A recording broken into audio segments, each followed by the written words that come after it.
आज के श्री राम कथा में राजा श्वेत की कथा। इंद्र से वर प्राप्त करके रघुनंदन राम महर्षि अगस्त्य के आश्रम में पहुँचे।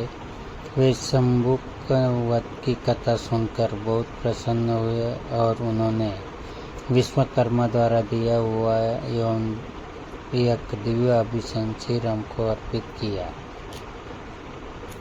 वह आभूषण सूर्य के समान दीप्तिमान, दिव्य, विचित्र तथा अद्भुत था। उसे देखकर श्री राम ने महर्षि अगस्त्य से पूछा, मुनिवर, विश्वकर्मा का यह अद्भुत आभूषण आपके पास कहाँ से आया? जब यह आभूषण इतना विचित्र है तो इसकी कथा भी विचित्र ही होगी। ये जानने का मेरे मन में कौतूहल हो रहा है। श्री राम की जिज्ञासा और कौतूहल को शांत करने के लिए महर्षि ने कहा, प्राचीन काल में एक बहुत विस्तृत वन था जो चारों ओर 100 योजन तक फैला हुआ था, परंतु उस वन में कोई प्राणी, पशु, पक्षी तक भी नहीं रहता था। उसमें एक मनोहर सरोवर भी था।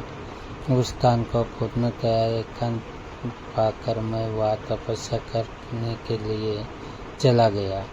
सरोवर में चारों ओर चक्कर लगाने पर मुझे एक पुराना विचित्र आश्रम दिखाई दिया। उसमें एक भी तपस्वी नहीं था। मैंने रात्रि वही विश्राम किया।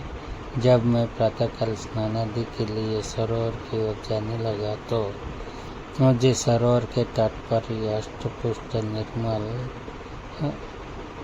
शव दिखाई दिया। मैं आश्चर्य से वहाँ बैठकर उस शव के विषय में विचार करने लगा।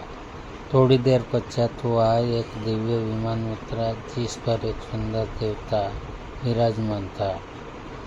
उसके चारों ओर सुंदर वस्त्राभूषणों से अलंकृत अनेक अप्सराएं बैठी थी। उनमें से कुछ उन पर सवार डाल डुला रही थी। फिर वह देवता सहसा विमान से उतरकर उस शव के पास आया और उसने मेरे देखते ही देखते उस शव को खाकर फिर सरोवर में जाकर हाथ मुंह धोने लगा। जब वह पुनः विमान पर चढ़ने लगा तो मैंने उससे रोककर पूछा कि हे तेजस्वी पुरुष, कहा आपका यह देवमय सौम्य रूप और का यह गुणित आहार, मैं इसका रहस्य जानना चाहता हूँ। मेरे विचार से आपको यह गुणित कार्य नहीं करना चाहिए था। मेरी बात सुनकर वह दिव्य पुरुष बोला कि मेरे महायशस्वी पिता विदर्भ देश के पराक्रमी राजा थे। उनका नाम सुदेव था।